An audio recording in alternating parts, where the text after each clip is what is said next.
It was a book I wrote about 25 years ago to chronicle the making of El Mariachi. And how I financed El Mariachi was a very famous story within the book too. There's a whole chapter I called I Was a Human Lab Rat, where I did medical research experiments that paid real money for real pain. And because I already had 2 jobs back then, paying for tuition and rent, I was from a family of 10, I had no money for a low budget $7,000 movie. 7,000 people would say, oh, that's so cheap. You have 7,000 falling out of your pocket? That's a lot of money. The only way to make a decent amount of money for something as frivolous as a movie was to go be a lab rat. And it was one of the funniest chapters in the book, and that's what I ended up basing Red 11 on, was those experiences from that hospital, from way back, 25 years ago. You couldn't leave the hospital, you had to eat and shit, piss at a certain time, terrible blood draws, I always missed the vein. If you got sick, you got full pay. We had to wear colored t-shirts so that the techs would know, doctors would know which drug you're on. So if I was on the speed dealer drug, where they cut you open and wound you and put speed dealer on one side, placebo on the other, and then sew you back up. We were in red shirts, and I was number 11 out of 15 that group. That's why my color number was red 11. If you were on the narcotic painkiller, you were a teal blue. If you were on the antidepressants, you were canary yellow. They could just kind of tell who was who. You always coming out with your own shirt color. So I thought it was such a funny place. I thought I wanted to make a movie like that someday. And when I did this movie, I ended up taking it from just being a comedy to make it more of a horror thriller, because I knew it would be better examples for the instructional video. But then I ended up making the movie better. So I think that's why we're showing it tonight, is because I was trying to make it a better teaching tool. The byproduct was that it actually made it a more interesting movie. So everything you see in the movie about the procedural part of it and the ecosystem is real. The rest of the hype and surrealness, well, you felt like that because you were doing experimental drugs, so who knows what was going to happen to you. So the reason I wanted to make this as well is because, as inspirational as that book was, you couldn't see me do it. You could only read the book and go, okay, well, I guess that's what he did. And it inspired a lot of people not just to make films, but to go start their own business, or just how to take on a monumental task yourself and get what the mindset needs to be to get past it. So, but over the years, I've worked with artists, painters, sculptors.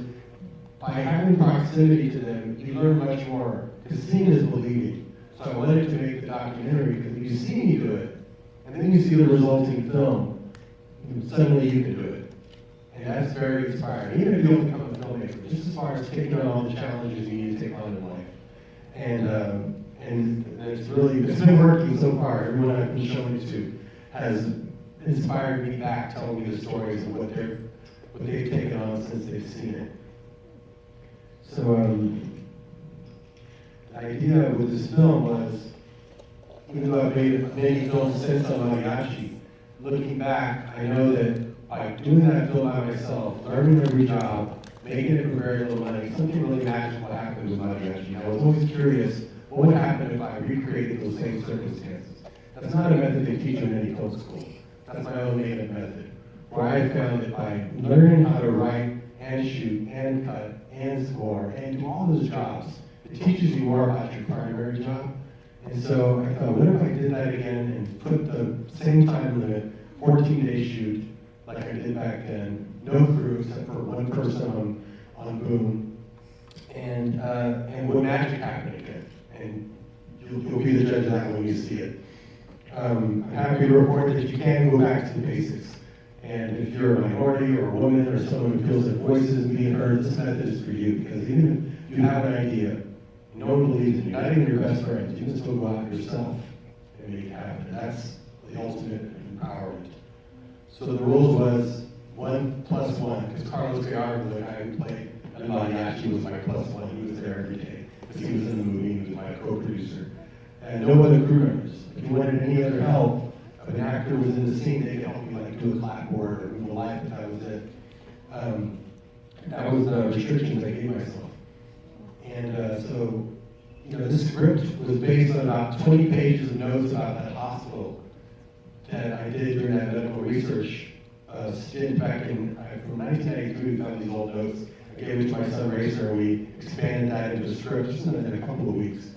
So I'm going to show you some clips. This docu-series that we made, it was close to 3 hours So now I'm going to show you about 30 minutes of highlights and talk in between. And it still surprises me how this stuff works. When you see it, you'll get a better sense of what the movie is. So how do you make a movie with no budget? Well, you have the power of the pen. First, when you script something, script around things that you already have, first of all. Don't write a script about things that you're going to have to go and get. That blocks you from making your movie. That delays everything.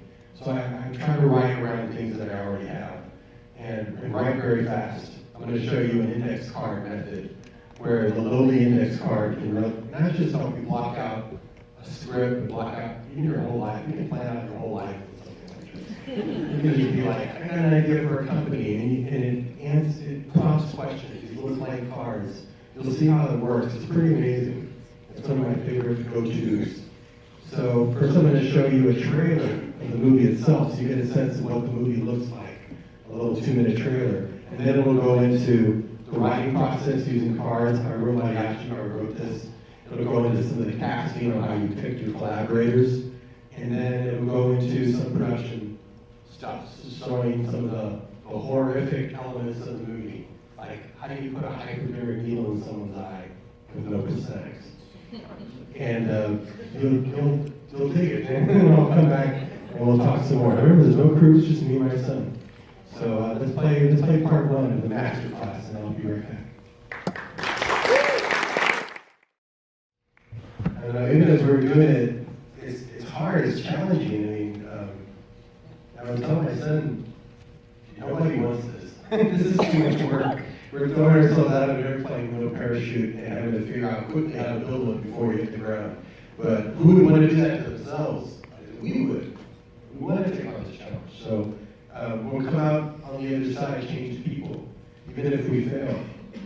But even with all that lofty talk, I'm even still amazed the movie came out like it did, and the docuseries. So imagine in 14 days, like what do you get done in 14 days anymore? I know I get very little done these days.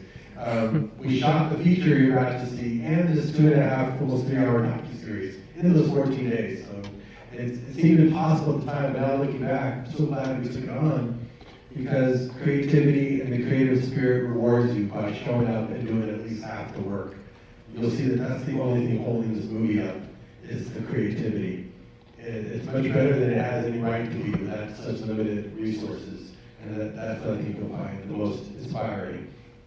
It's something I've spent my life studying, is creativity. I'm still totally surprised by it and learning from it. And so what I'm really promoting is this idea of you in your own life taking on the impossible because it's a win-win situation. It really is. If you fail, you win. If you win, you win. And if you can't find the time, you just have to start. Because when you start, you end up getting momentum, and then you start making time when there was no time before.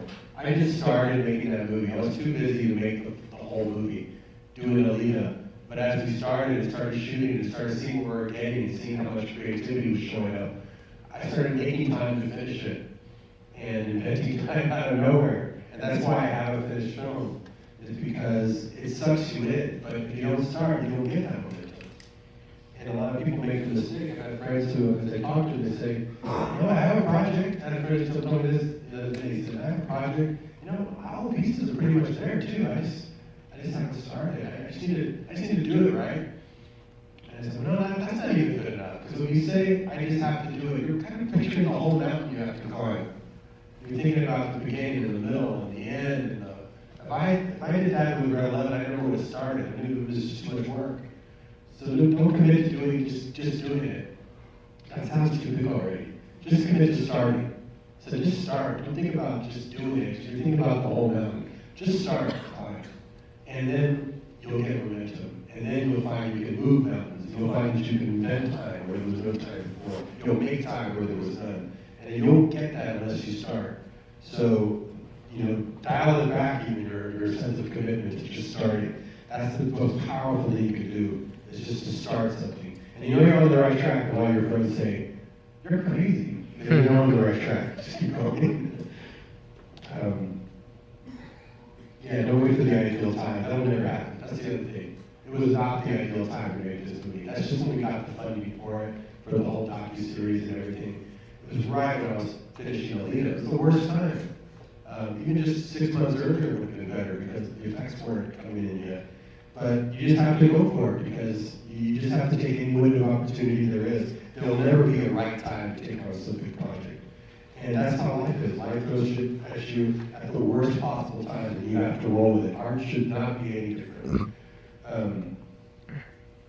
Because when you're making a big movie and you have a big crew, you're spending money, you have professional actors, it's a big production, you're thinking, magic better for you to happen. Look at this big show we're putting on. When you have none of that, it's amazing how much it blesses your production. Don't forget that part of it. That when you just start, it like smiles down on you and gives you so much more than you had. I'm going to point out, as you watch the movie, after you watch the movie, I'll point out the things that probably get the biggest reactions are the things that cost no dollars at all. By design, but also it'll prove a point that sometimes the best things are the rubber band, the popsicle stick solutions. I want to thank Overlook for giving me this opportunity to give me the extra time to show this. And I'm going to introduce the movie because it's movie time. So it really captures the real quality of the hospital, because you were taking this experimental medicine. That part of it is very real. And all the procedural stuff you'll see is real. And a lot of times I think I'm going to wake up and find myself still hooked up. And a lot of times over the years, my whole life has been so surreal. My whole life changed after I was in there. I keep thinking I'm going to wake up and find the doctor leaning over me with a needle out to me as it goes. It hasn't been 25 years. It's been a week. And I'm still in there. It feels like that. And the idea was to make a bit of different genres, because I was writing mariachi when I was in there, so I thought it would be fun to touch upon other genres that I ended up doing later on in life. So it starts off very much just about the hospital, and then gets a little twisted with thriller and horror. It has a little bit of faculty in there, zombies, grindhouse pictures, and Desperado, Dust Till Dawn. And I wanted to utilize everything I had available. I have all these famous props for my movies hanging in my office. So I thought of a clever way of working those in so I could use those. So you'll notice the props from my other movies. And there's just, just creative saves. Like imagine there's this one wall in my office that needed painting. And so we had buckets of paint out. Racer and I needed to paint this one wall. We were going to document us painting on one wall. And then ended up coming up with a more creative solution by just writing it in the script. The characters, when they screw up in the hospital, have to paint walls. That way I could have my extras painted for me. And it gave us great production value. You see the painting on the wall. So I was just like, hey, that's pretty clever. Yeah, that'll work. Again, you have the power of the pen. You can write anything you want. It gives us more production value. So just before we start, so I did this movie called The Limit. It was a VR movie with my son Racer. It was a virtual reality film. They gave us a good budget to work. Michelle Rodriguez is in that. And we started this family company because we were going to do this movie called Double R. Because all Double R Productions, because we all have Double R names, all the kids. And let's make a family company called Double R. We'll start this company, and we'll make these little T-shirts and notepads. And sure, because if you make, it was just an example. If you make a company, what do you have to do? You have to make projects now for the company. I was just trying to show an example of manifestation. And it happened. Like, actually, we've got like so many projects for that company now. We did the VR movie, we did this movie, which has gone on many festivals. We have a feature film we're doing this summer. The little examples you do sometimes turn into the bread and butter. And they made us this logo for Double R, beautiful logo that spins around and says Double R for that VR film. Since we own it now, we just slapped it on this movie. So when it comes up, you'll see it at the very beginning. Just remember, that logo costs more than the whole movie you see. I'll see y'all right after. Magic tricks that are in there, the really fun ones, like, sorry, you saw how he did the finger in moving the phone, but then it escalated to opening a door with his hand, and then a finger when he aims it as a gun. That's like another escalation, and then when Carlos brings out the 3, people go, there's no prop gun you need, there's no blanks. It's like the lowest budget $0 effect you can have. That one I really like, the telepathy one where they can read each other's minds. It's just subtitles. We don't even have to record dialogue there. We don't even have to have the dialogue written. We can write it later. This is a really super low budget idea. And what I really like is when the lights are flickering on and off, usually you put these bulbs that flicker, special bulbs. Anyone would bother with that, so I just had someone flicking the lights.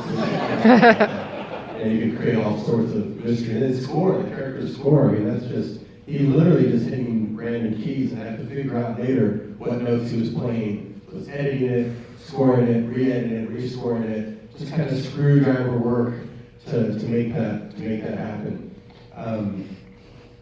Rebel here, of course, plays the character of Knives, and he also did the score, the entire score for the movie.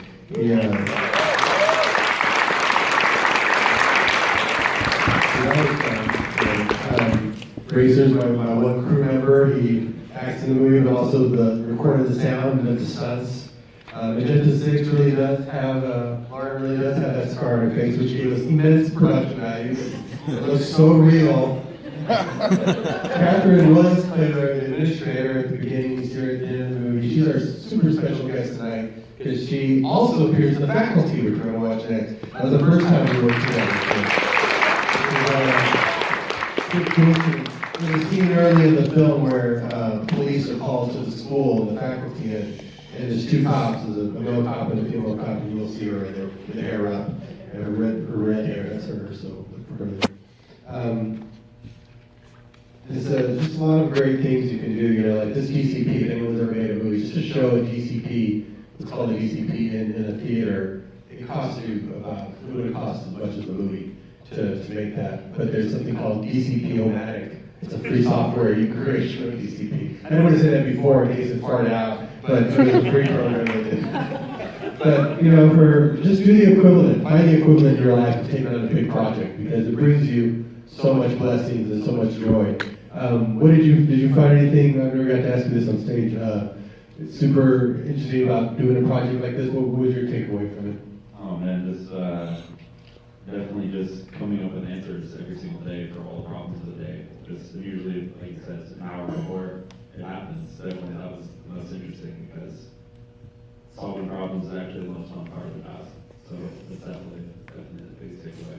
And it really helps in life too. You get to you end up not worrying about problems that occur anymore, because then you know how to handle them. You know that the creative state that you do is more exciting than if everything had gone right. You get so many blessings from that. So you find just in life in general doesn't bring you down as much as it did before you started projects like that. I remember when you started writing, you hadn't written a score before. I remember he asked Racer, what does that music even sound like? And he said, like Fury Road. It's like Fury Road stuff. So he just went and had it. What was it like figuring out music for the first time on a feature film? I mean, I had no prior experience to scoring a film before this, and it actually never even felt like I was going to finish it until about 2 weeks before I finished it. But I mean, the single most important thing that got me through it was just to show up every single time, whether it be to show up to begin making all the music, but also to show up for each bit of music that I did. Because it's the most intimidating part to start that, but as you go through, you just kind of show up and you start working on it, and you start to get the ideas for it. Did you find that the accidents that happened as you were just playing become the whole lifeblood of what you were doing? Yeah, so usually I'd spend a couple hours on something, and then it was just a tiny little bit from it that I liked, and it pulled out, and that actually made part of the score as opposed to that whole thing I built. Sometimes it's little things like that. Very similar to when we're writing a script and you put in the cards out, some things pop. And it's why I do so many jobs on a movie usually. They're all mini versions of the full experience. It's all the same experience over and over again in different realms. So they all come very similar in some ways. They're all kind of the same, and then 90% of it is just being creative, being positive, being open. I never got to ask you before, what was it like for you, Lauren, working on this movie, this low budget and with no crew? And she was actually doing all the zombie makeup as well. Well, I went to film school, so I'm pretty used to low budget. But yeah, working with such a limited crew, because even with low budgets in film school, you still have a bunch of people working on it. They're just not getting paid. So working with a limited crew, I got to do so many other things that I didn't even get in film school. And I got to see you sound, and I got to work with you, and you were doing everything. It was just a lot to take in, and also. Were you surprised by the results since it was such a skeleton crew? A little bit. I mean, I think it keeps changing every time I see it. Just like that little Keep bit. adding more things. Yeah, originally when she's changing the channels and it shows my movies, it's such a great little joke there. It was never planned to be that. It was just snow, like snow from TV. I always thought I would just put some public some public domain stuff from YouTube on there. And at the very last minute, a week before the premiere, I thought, I'll put my own movies on there. That'll be a funny joke. What about you, Catherine? What was that like working? You worked on the faculty in Sin City with me, then this. What was the difference? Did you feel the difference? Yeah, it's interesting.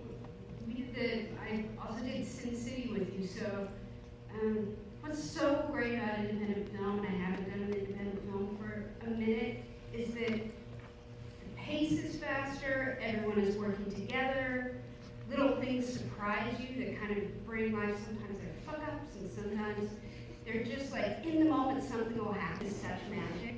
You know, I think the litmus test on set of like whether something was that was when you would start to laugh behind the camera. Then we knew we were doing something cool. And it really kind of reignited in me this kind of love for really doing independent film. Because it's been a little while since I've done it. So it was a blast. I mean, Robert would like text or call with the call time the next day. And you do everything. Hey, can you bring your own costume? You should bring your own wardrobe. And it's like, that actually looks great. Just use that. I love that kind of filmmaking. It's just so fun. You're doing everything. And it's almost, you're more into it in a way. You're always locked in. You're waiting for things to happen. You're kind of like forgetting what you're even doing when they're ready to shoot. Here, you're always locked in. And everybody is always in the zone, and it's fast, fast, fast. So, you know, it was until we finished this movie that Racer even noticed, hey, Dad, that's funny that you put in the joke about the black shirt in the movie. Is that because you always wear a black shirt? And I was like, holy shit, I am still in an experiment. I never even realized that. That's pretty cool. The black shirt was in his own experiment. But in case I don't wake up from this experiment, I want to say thank you for being here and being part of it. And go take on extreme challenges and make magic happen in your life because it's within your power. Does anybody have a quick question? Anybody who's got a really good question that might benefit the whole group? Raise your hand just so I can spot. 1, 2, 3, 4. Okay. Real quick. What's your question? How do you establish a rapport and trust with your actors? How do you establish a rapport and trust with your actors? Well, I just love what they do. When they come in and audition and they entertain you and they make you laugh, you know the audience will laugh.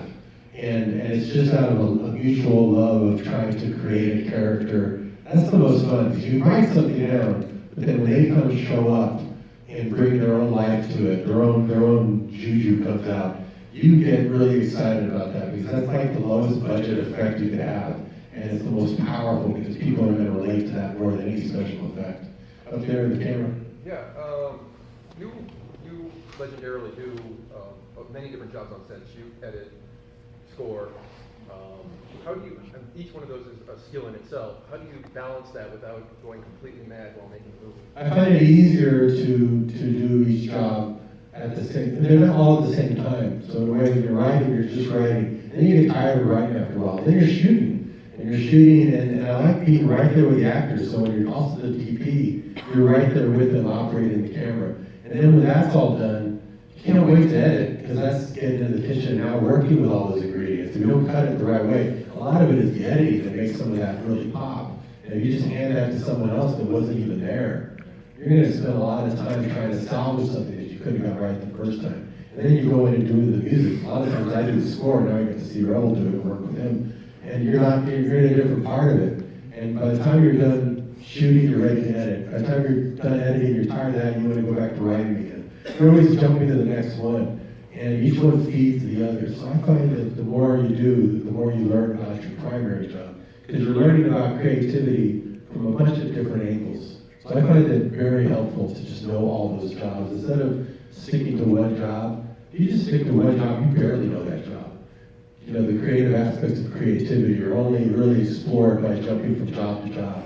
And if you apply creativity to everything you do, everything is open to you. If you're creative, you can suddenly write music, you can sculpt, you can paint, you can make a movie, you can shoot it yourself, because you know creativity and how it works. Those last two questions really quick. That was a great question. Yes, here. Yeah, you used one mic at Amarachi, that mic. This time around, did you use different mics? Sound? Well, mine actually was a noisy camera, so it was a film camera that wasn't silent. So it would be like, when I would film, it'd be, so you couldn't record sound at the same time. So mine actually was more difficult. I had to be, you would say, your line. Now I film, then I'd put it down, I would pick up the mic, I was the sound guy too, and I'd have you repeat it in the same rhythm you said it before, and then I'd sync it by hand. That's how the editing style came from, a really fast, snippy editing style I still use today, and you'll see a lot of that in the faculty. Came out of that, out of necessity. This time, we had a silent camera, a camera that was quiet, a digital camera. So we had a microphone usually on the actors, and the racer was recording with a boom. So we usually had a boom and a lavalier in case. And so that's why I needed an extra person this time. For mariachi, I was just doing everything because I didn't record sound at the same time. Usually even the lowest documentary crew has two people, one doing sound and one doing camera. In mariachi, I was the whole thing. So this time that's why they were pretty simple mics. Last question, who was the last one who raised their hand that I pointed at? Yes, sir. After you're done with the film, how do you decide what to do with it? Send it to festivals or how you're going to release it? Well, this film, like I said, I never even meant to show it. It's just going to be embedded in the documentary. But then usually you can take it to festivals or figure out a way to distribute it yourself. Depends on the movie. This one, ideally, I want to put it out with a distributor who will do the documentary and this, because the documentary really makes you want to see the movie, and then vice versa, because that's the most helpful as a film school. But it depends on what the goal is. But some people were telling me they made movies and figured out how to sell them and make their money back, so that's terrific. So, one last question here. Yes, sir. What type of camera did you use? It was just a Canon C300. Just not a super fancy camera. I wanted to use something that was pretty common, yet it shot 4K. So I have a 4K movie for, $5,200. I'm dead set on spending all the money. I'll figure out some ways to spruce up some effects or something. I want to spend the full $7,000, but so far we've been under. So we're going to take a break so we can go into the faculty. But for those people who raised their hand and asked a question, please step up here. I got something for you.